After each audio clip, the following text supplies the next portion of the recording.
नमस्कार मित्रांनो, introduction to data structures and अल्गोरिदमच्या या पुढच्या व्हिडिओमध्ये आज आपण बघणार आहे कॅरेक्टरिस्टिक्स ऑफ अल्गोरिदम.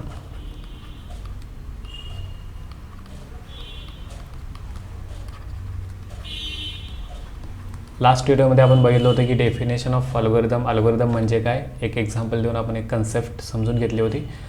जर तुम्हाला डेफिनेशन त्याची आठवत असेल तर त्या डेफिनेशनवरूनच तुम्हाला त्याचे कॅरेक्टरिस्टिक्स पण समजून जातील. जर आठवत असेल तर बघा, तर आपण असं म्हणलं होतं की algorithm is nothing but a finite number of steps किंवा रूल्स किंवा instructions used to solve a problem used in problem solving. तर त्याच्यावरूनच पहिलं त्याची कॅरेक्टरिस्टिक्स कळते, ती म्हणजे फायनाईटनेस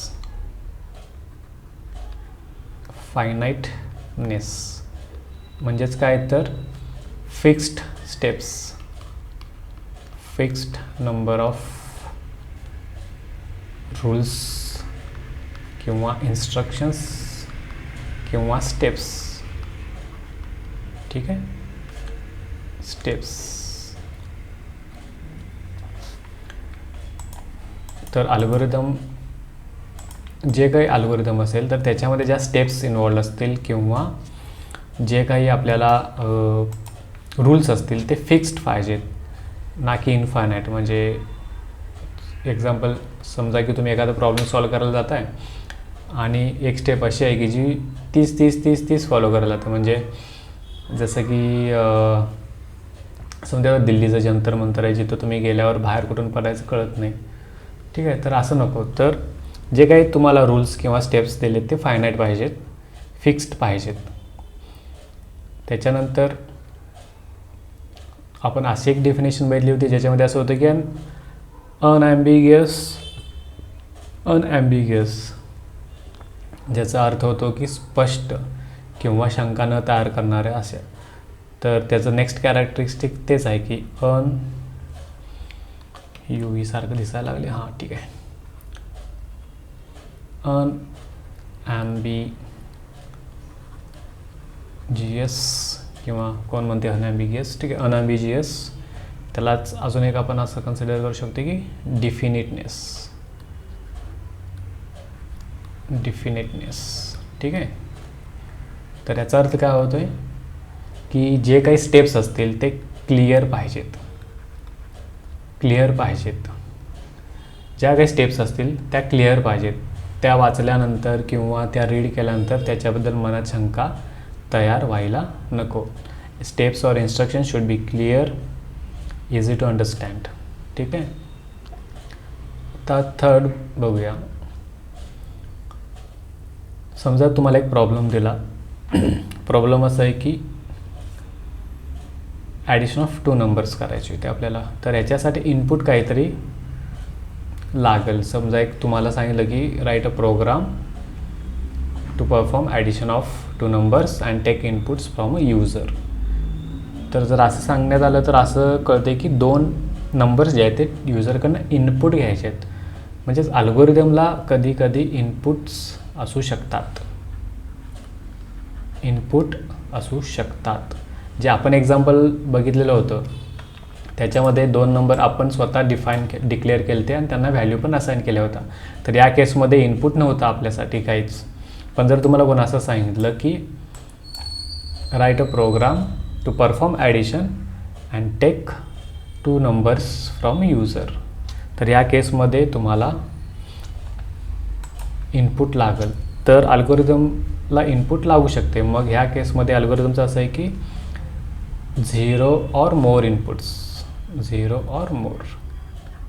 जसं आपल्या पहिल्या एक्झाम्पलच्या केसमध्ये आपल्याला इनपुट लागत नव्हतं, पण जर प्रॉब्लेम स्टेटमेंटमध्ये सांगितलं आपल्याला की take a numbers from user, तर त्या केसमध्ये आपल्याला इनपुट लागेल. आपण असं डेफिनेशनमध्ये असं पण म्हणलं होतं की फायनाईट नंबर ऑफ रूल्स किंवा instructions use to solve problem. म्हणजेच प्रॉब्लेम सॉल्व करण्यासाठी काहीतरी आपण वापरणार आणि त्या प्रॉब्लेमचं काहीतरी आउटपुट आलंच पाहिजे. तर अल्गोरिदम फॉलो केल्यानंतर आउटपुट हे आलंच पाहिजे.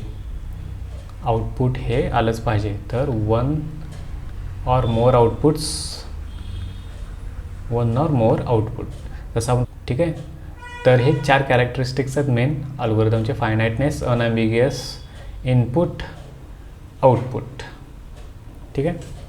काही कॅरेक्टरिस्टिक्स आपण कन्सिडर करू शकतो, जसं की 5th समजा की फिजिबल.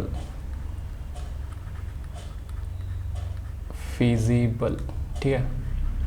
तर फिजिबल म्हणजे काय, समजा फिजिबलचा अर्थ आधी समजू घ्या. फिजिबल म्हणजे करण्याजोगे, इझिली करता यायला पाहिजे, इझी टू इम्प्लिमेंट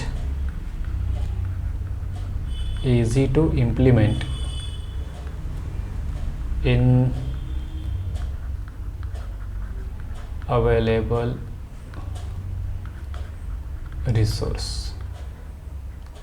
ठीक आहे. इझी टू इम्प्लिमेंट पाहिजे, अल्गोरिदम हा इझी टू इम्प्लिमेंट पाहिजे आणि अवेलेबल जे काही रिसोर्सेस असतील आपल्याकडे त्याच्यामध्ये हा करता येण्यासारखा पाहिजे.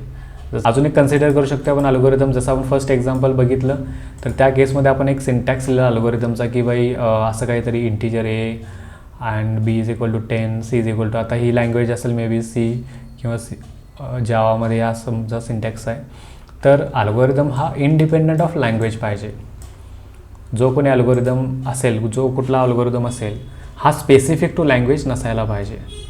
तर हा इंडिपेंडंट पाहिजे,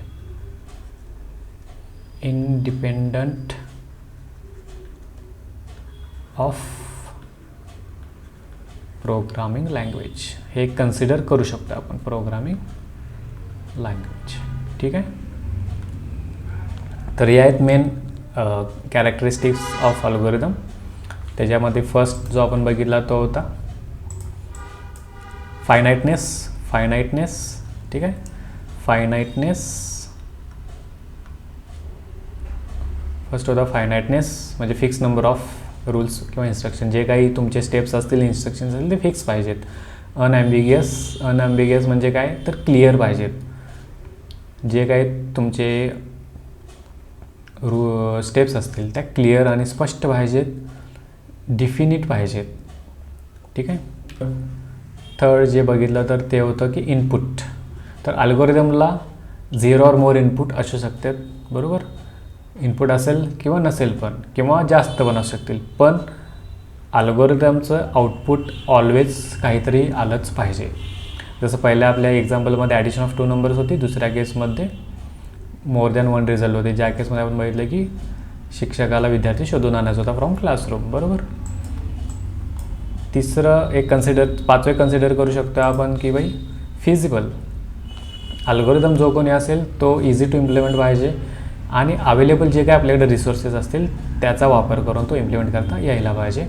आणि अजूनही कन्सिडर करू शकतो तो म्हणजे की independent of any programming language.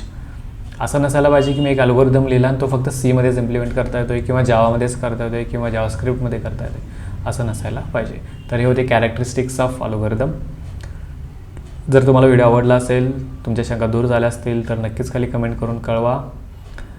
काही चुकत असेल, अजून काही इम्प्रूव्हमेंट्स पाहिजे तर ते पण कळवा. तुम्हाला काही इम्प्रूव्हमेंट्स पाहिजे असतील किंवा काही सजेशन्स असतील ते खाली कमेंट्समध्ये कळवा. नेक्स्ट व्हिडिओपर्यंत धन्यवाद. जय हिंद.